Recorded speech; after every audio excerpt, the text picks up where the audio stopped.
So, God is good. All the time. All the time. God is good. The will of the Father. Yes, I will. Yes, I will. The will of the Father. So, malakas na palakpak ang mga pinagpala ng ating Panginoon Diyos na Diyos. Amen? So, talaga ko lang sorpresa niya man, no? Siyempre, Dapat sabi handa nga ka ng pala. ating Panginoon, ang kanyang mga kawal ay natin handa sa oras na siya ay tawagin. Amen? So, kailangan tayo po ay natin handa. Sabi nga, ayun nga po sa Ebanghelyo ngayon, preparasyon. Amen? Paghahanda. No? Lalong-lalo na, sabi nga sa Ebanghelyo, pag daw lumabas na ang mga dahon, no? Ang mga dahon sa sanga. Sa sanga, no? Ibig sabihin, malapit na ang tag-init. Amen. Amen? Kasi lalo na sa mga matatanda, no? Alam na nila kung paano. Pagka merong lumabas na gano'n, meron na silang ibig sabihin. Ngunit ito ay iba naman. Ito ay, ang ibig sabihin ay ang ating Panginoon. Ang second coming of Christ. Amen? Amen. O, pagdating ng ating Panginoon, no? Nakikita nga na nasa himpapawid na ang ating Panginoon, no? Na nasa alapakan, no? At ngunit walang nakakaalam di ba? Nakikita na natin ang mga palatandaan, no? Andiyan na yung mga unos, bagyo, yung sunod-sunod na bagyo, no? May kahit ng mga bagyo, nagkakaroon pa rin ng sunog. Bakit kaya bumabagyo na may sunog pa? Hindi natin alam kung bakit, no? Isa yan sa mga palatandaan na talagang malapit nang dumating ang ating Panginoon. So, kailangan natin maghanda. Kailangan tayo ay mayroong preparasyon sa ating mga buhay. Amen ba? Malakas na palakpak sa ating Panginoon. No? Tayong mga alagad ng ating Panginoon, kailangan lagi tayo handa. No? Sapagkat hindi natin alam kung kailan tayo kukunin ng ating Panginoon. Di ba? Sabi nga, siya ang nagbigay, siya rin ang may karapatang bumawi nito. Amen. At pag dumating na ang pagbawi sa atin ng ating Panginoon, yun. No? Tapos na ang ating misyon dito sa mundo. Amen. At doon na natin pagpapatuloy sa kaharian na kapiling natin siya mangyayari. Amen? Malakas na palakpak sa ating Panginoon. Sabi nga na huwag tayong hihiwalay sa ating Panginoon. Lagi tayong nakaugnay sa Kanya, no? Upang siya ang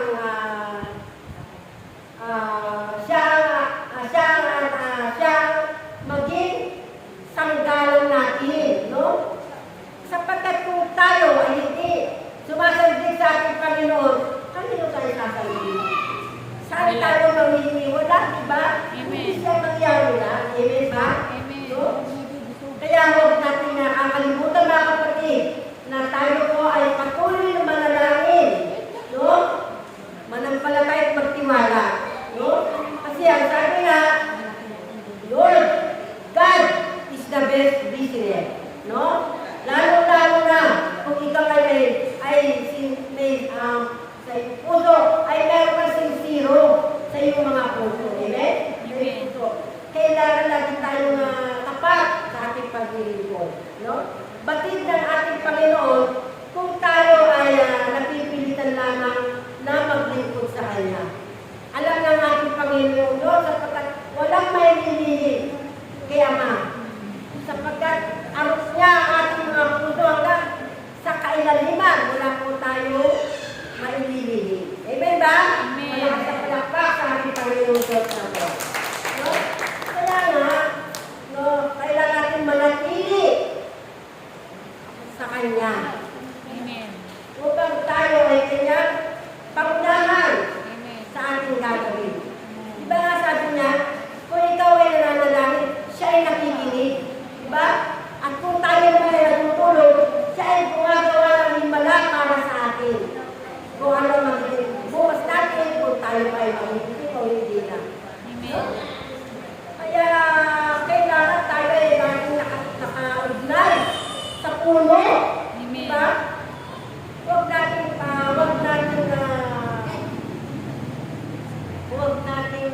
natin na huwag tayo humiwalay. Yun ang pinaka-importante mga kapatid. Huwag tayo humiwalay kay Ama. Sapagkat walang iba tayo. Paglilingkuran din siya nangyari naman, di ba sabi nga sa tipa? Ako si Yahweh, ang lamang paglilingkuran. At kung magkakayon, ano ay aking? Amen. At hindi tayo gugutumin. Di ba? Kahit na walang laman ng tiyan natin, kung tayo po ay nagdarasal ng tayo sa ating Panginoon, busog na tayo eh. Sapagkat kumakain na ang ating katawan, kumakain na lalo-lalo ng ating impang espiritual. Yun ang maganda eh. No? Kaya, kung ating pagnilingin, pagninilay-nilayin, pagbubulay-bulayin, kung anong ibig sabihin ng paghahanda. No? Kasi talagang malapit na po dumating ang second coming of Christ. Amen. Kaya marami na mga palatandaan na nangyayari ang nagaganap dito sa ating bansa. Diba? Dito sa ating bansa, sa ibang bansa man, marami na nangyayari. No? Lalo na sa ating lugar, sa Cagayan, sa... Oo, di ba? Sa Kabikulan. Tingnan natin, nakakahawa, di ba? Di ba? May number 4, may number 5 pa. Pero, dahil na sa ating paglilingkod, sa ating Panginoon Diyos na buhay, hindi sa ating pinararanas yun hanggang signal number 1 lang. Amen ba? Kung baga sa ambun lang. No? Ambun lang. Pero sa ibang lugar, tingnan nyo kung paano sila sa lantain ng bagyo. Diba? Napanood nyo ba yung malakas na bagyo na kasama na ang bahay, may kasama pang tao? No? Ganyan. Bakit kaya nangyayari yan? Kasi hanggang sa ngayon, hindi pa sila nananalig, sumasampalataya at natitiwala na may Diyos. No? Kung ito ay may Diyos sa iyong puso, hindi ka pamamayaan ng mangyari kahit kailan. Naniniwala ba kayo doon? Amen! Tutuhanan. No? Totoo? Kasi wala nga tayong ibang pananandigan, sasaligan, kundi ang ating Panginoon Diyos ng buhay na nagbigay sa atin ng ating mga buhay. Amen ba? Amen. So, kaya nga po, bakit tayo narito? Kasi meron tayo, umibigay tayo sa ating Panginoon. Amen ba? Kulang na ang ating mga buhay. Magbuhat tayo po ay nanalig na sa ating Panginoon, nagpakinala na siya sa atin. Kulang na kapag hindi tayo nakakarinig ng kanyang salita. Di ba? Hahanapin mo pa nga eh, kapatid, saan ba ang gawain ano? O, sige, ganito kapatid, hindi ba? Natutuwa tayo, masaya tayo, namulugod tayo, sapagkat, sabi nga kung nasaan ang ating Panginoon, andun ang alagad. Amen ba? Andun ang mga alagad at handang makinig ng mabuting balita ng ating Panginoon.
kaibigan.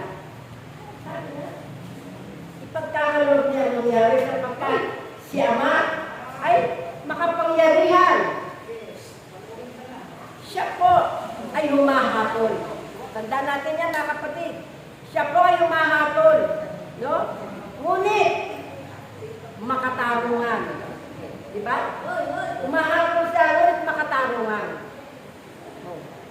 Kaya, nagpuan po tayo magpasaway sa ating Panginoon.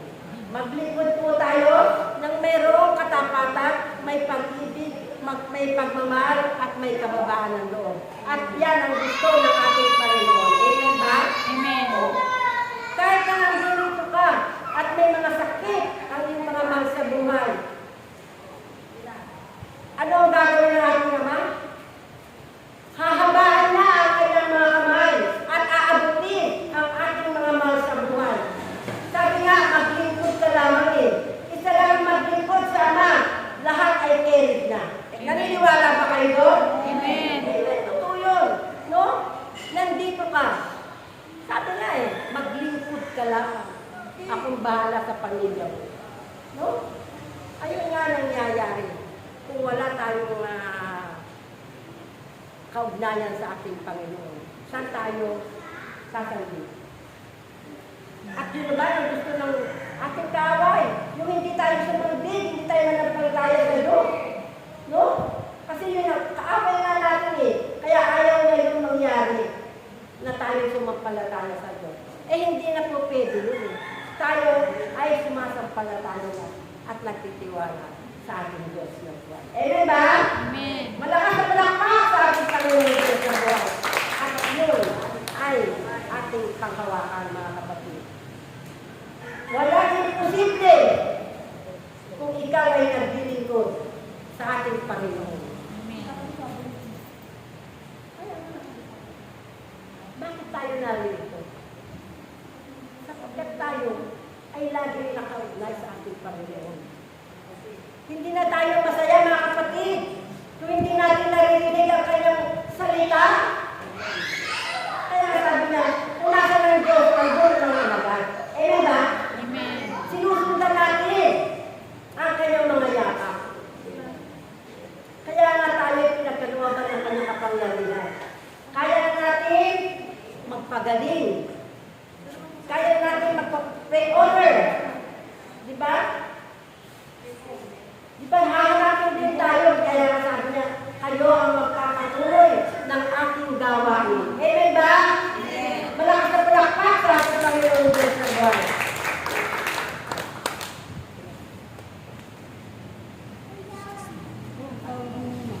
Kaya nga, mga kapatid, preparasyon ang ating kailangan. No? Sapagkat hindi natin alam kung kailan tayo kukunin. Paghahanda. Kasi tayo, na meron ng mga edad. No? Katulad ko, 73 anyos na. Pero, God is good. Narito pa rin ako at nakakatayo pa rin sa inyong harapan. Amen ba? Upang magpayag ng kanyang mabuting balita. Amen ba? Oh, sabi nga nila, ano 73 years old ka na? Humahayo ka pa? O bakit? May sinabi ba ang Diyos na pagdating mo ng 73 anos, humipil ka na lang sa iyong upuan? Hindi. Sige lang, kasi ang Panginoon Diyos ay hindi napapagod. Hindi napapagod magpayag ng kanyang salita. Amen ba? Ganon din tayo. Hangarin natin na habang tayo ay meron pang buhay na pinagkaloob ng ating Panginoon, humano tayo at ipahayag ng buong katatagan ang salita ng Diyos. Amen ba? Kaya nasa malakpas sa ating Panginoon Diyos sa buhay. Kaya napakasalang mga kapatid, no? Kahit malayo ka, mararating mo yan. Di ba? Kasi nga, follower ka ni God. Di ba?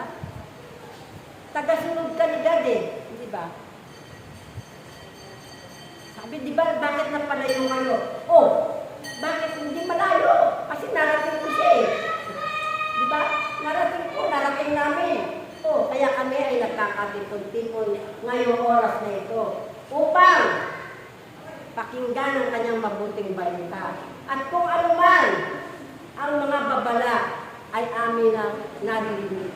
Amen ba? Amen. Kaya nga preparasyon ang ebanghelyo ngayon. Preparasyon. Sabihin mo nga. Preparasyon. Amen. Malakas na palakpak sa ating Panginoon Diyos sa Diyos.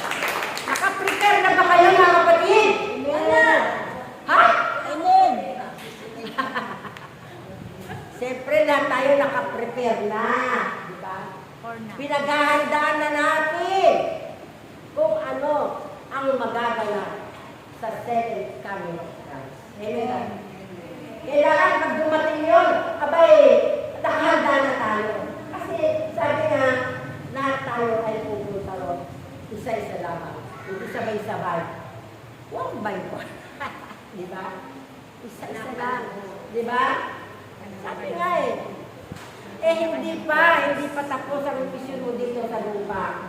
Kaya, humayo ka at ipahayag ang aking mabuting balita. Sabi, di ba? Maliwanag. Di ba sabi nga ni Panginoon, humayo ka. O, di ba? Ang ganda ng humayo ka. Di ba? Kaya tayo ay humahayo upang ipalaganap ang mabuting balita ng ating Panginoon. Amen ba? Amen. Kaya nga tayo pinagkakalooban ng kaligtasan, kalakasan eh. Kasi may mission pala tayo dito sa lupa. Amen ba? Oh. Ngayon, darating din naman ang oras. Tatlo na.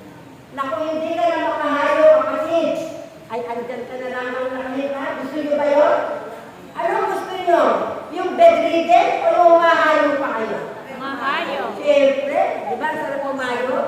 Kasi pag ikaw yung mahayo, aba, makikita mo ang magagandang face ng iyong mga kapatid. Di ba? Yung mga kinagigiliwan mo na, ano na kaya ang itsura ng aking kapatid? O, di ba?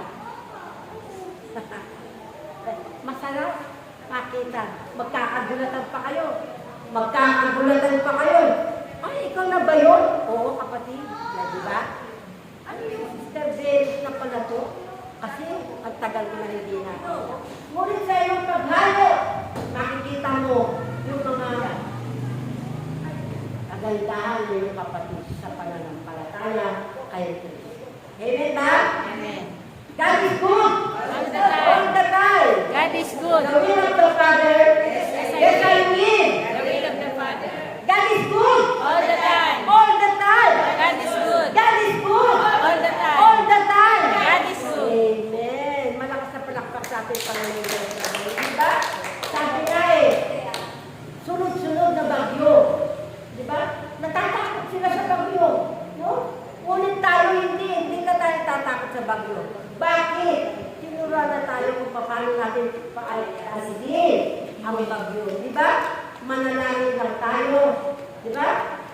Manalangin lang tayo na sama-samang panalangin. At tinuro tayo kung paano tayo manalangin. Kaya sa bawat tahanan, mananalangin tayo. Nakatayo ang isang perma na may ilaw. Kaya natin paalisin. Itaboy ang bagyo. Diba? Amen ba? Amen. Oh, kaya na natin itaboy ang bagyo. Dito, doon nga rumaranasan ang araw. Dito umaambun lang. Diba? Nagdidibig lang. Oh. Kaya nga, diba? Kaya napakasarap. Kung ikaw ay nananalig sa ating Panginoon Diyos na buhay, nagtitiwala na hindi niya tayo pababayaan hanggang kasampusaling lahi. Diba? Isa ka daw maglingkod eh. Lahat tayo caring. Diba? Amen. Oh. Kaya kailangan ibigay natin ang huling lakas natin, ang huling buhay sa ating Panginoon. Maglingkod tayo at ipagkaroon natin ng buhay, pag-ibig, buong pagmamahal, at buong kababaan ng loob. Kasi yun ang gusto ng ating Panginoon eh. Yung may kababaan ng loob. Kasi yun siya eh. Yun siya kapatid may pag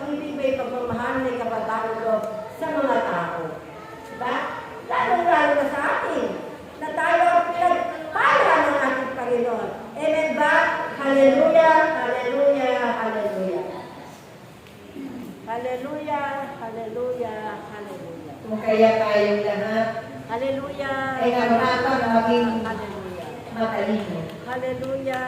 Hallelujah. Gamitin natin ang ating mga kapangyarihan Hallelujah. na natanggap na nagmumula sa Diyos.